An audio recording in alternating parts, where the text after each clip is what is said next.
This is a video to accompany your reading assignment on chapter 2 of the textbook. So we've already talked a little bit about the mathematics of how to handle forces and their components and how to add them up. This will be more the physics and the application of these forces to the course. So forces in general are pushes and pulls. And these get fancy names. If it's a pushing force, that's considered compression. And so that would be, for example, if you're squishing something, pushing on it like that. A pull would be considered a tensile force or tension. And that would be if you had something and you were pulling it apart like that. Now, in your bodies, muscles can only pull, they cannot push. So when a muscle contracts, it pulls. Similarly, tendons, ligaments, these are all tension forces in your body.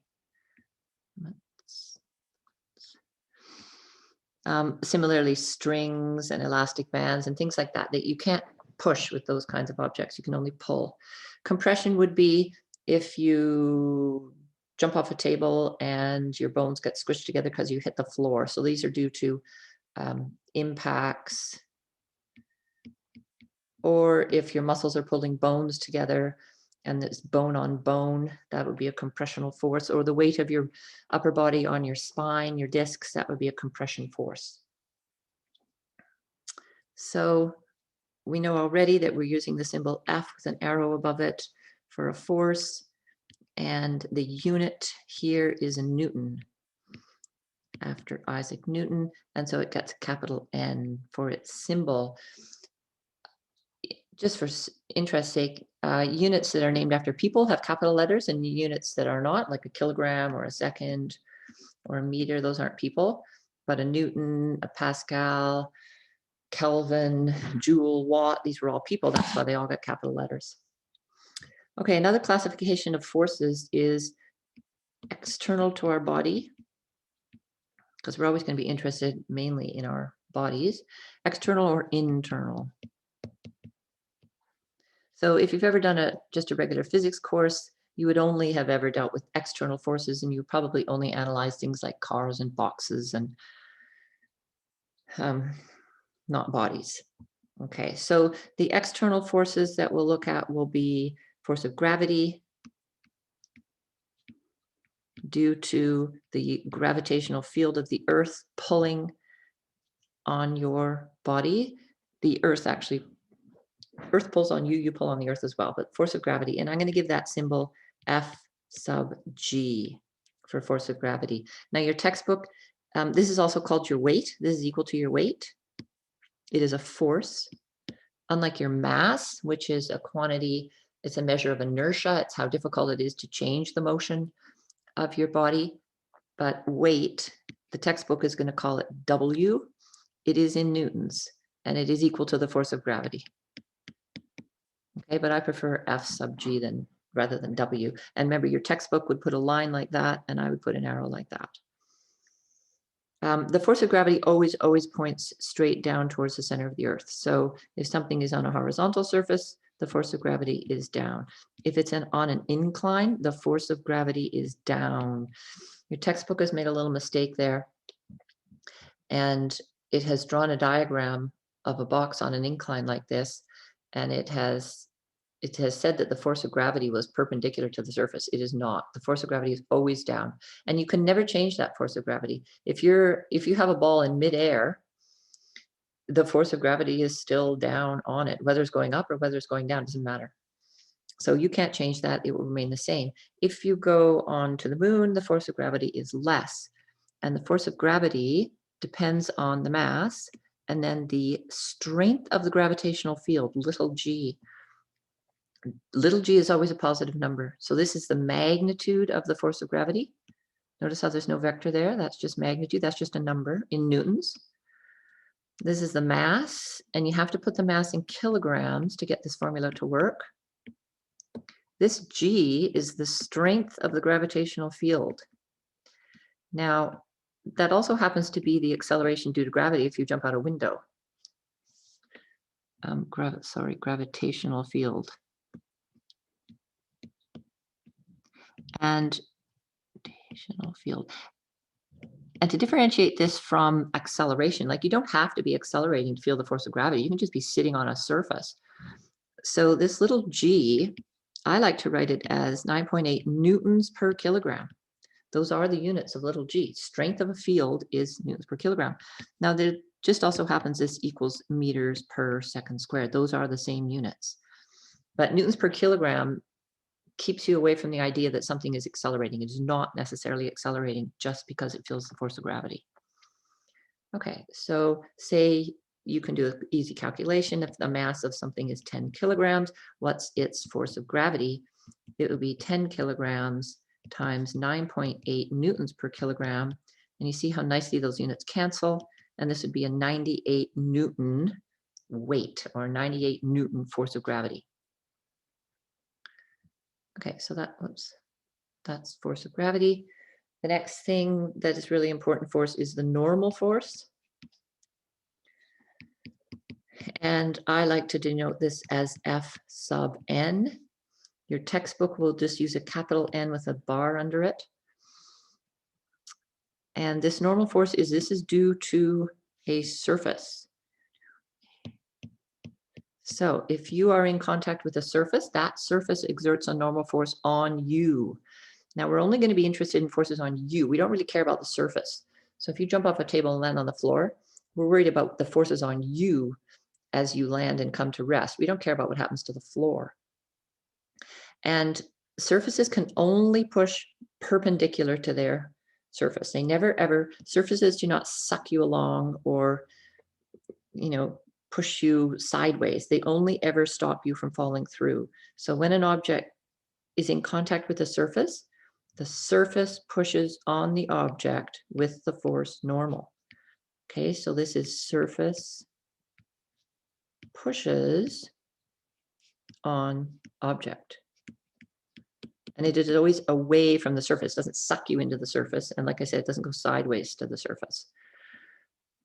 Now, if you are on an incline, that is still perpendicular to the surface. So normal means perpendicular. So that word normal, it means perpendicular. You could even have, like, say you lean up against a wall. So say you put your head here and you're leaning on this wall like this. This wall pushes on your head perpendicular to the wall. And that is a normal force. Okay, so you have to have a surface. So when you're in midair, you've got the force of gravity. You do not have a normal force on you when you're in midair. Okay. The next force we'll talk about are like if you have a rope, so tension forces. And so I like to call these F sub T. Not quite sure what your textbook calls them. They didn't really talk about these independently, but this would be from a rope or elastic. Like if you were bungee jumping or something and had a big elastic cord attached to your feet, or it could be a muscle pulling on your bone. And so the thing to remember is, say you have a string attached to a block like this, and somebody's here, pulling on this string. The force is along the string and it only pulls on the object. So that would be F sub T. If you hang something from the ceiling, the force on the string is always along the string and it would be pulling on this object like this, F sub T. We don't care what it's doing to the ceiling. We were just worried about what it's doing to the object. Okay. If you have a bicep muscle, say this is your hand, and then there's the attachment of the bicep muscles just up a little bit away from your elbow. And then say the force due to the bicep muscle would be pulling up like that on your arm. Okay, so those are tension forces. There are just regular old applied forces, F sub A, and this would just be somebody pushing or pulling. They could be anything.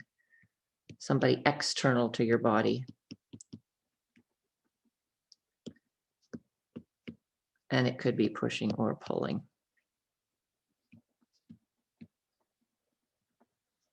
And so those forces could be in any direction at any point on the body, and they're not really specified other than by what that person's doing.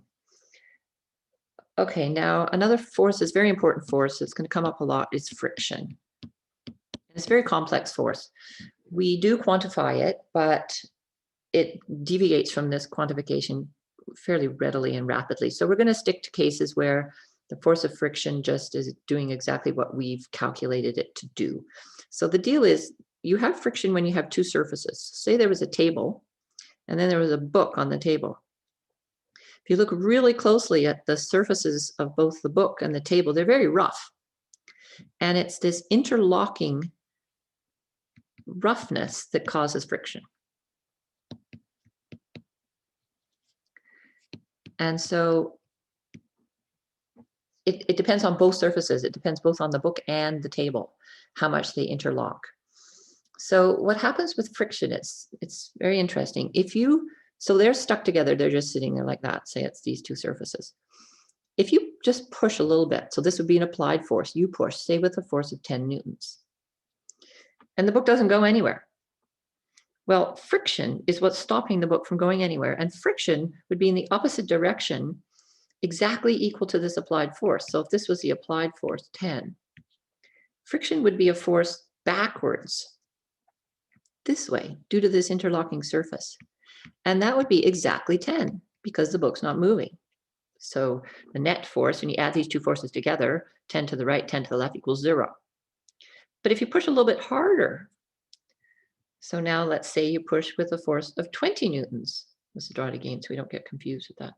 Now I'm going to push with 20 newtons and the book still doesn't move. Well, friction will adapt and friction will grow to 20 newtons. So you can't always say that when a book is just sitting on a table, what the force of friction will be when you start pushing on it. It will change accordingly until it just can't handle it anymore. So this 20 newtons and it'll be 20 newtons. And then you push a little bit further, 25 or say 30 newtons. It still doesn't move. Friction would increase to 30 newtons. FF would be 30 newtons. But then suddenly, poof, it breaks free. That the limit at which it breaks free, the maximum force, so say the max, F applied max were 50 newtons. That would be as much as static. This is called static friction because there's no motion. So F static would be 50 newtons. And after that, static friction breaks down and it becomes sliding friction or kinetic friction. So this is when there's no motion and the force of friction just grows from 10 to 20 to 30 to its limit. This is its limit. And that's the value of static friction. And that is the number that gets quantified with a coefficient. So this force of static friction is equal to a coefficient of static friction, mu. So this symbol here is the Greek letter mu. It's kind of a U with a long tail. And it depends on the normal force. It depends how squished together these two objects are. So it depends on the normal force, which is how hard the surface has to push on the block to keep it from falling through. Now you can imagine that if you push down on a book as you try to push it sideways, the coefficient of friction stays the same, but the value of the friction that you need to move it goes up because the normal would go up in that case. So now this coefficient of friction mu, that's the normal force due to between the surface, due to surface. Remember that points up away from the surface. This mu, it doesn't have any units. So mu s is called the coefficient of static friction. And it gives you that maximum value of friction before the thing breaks free. And this is unitless.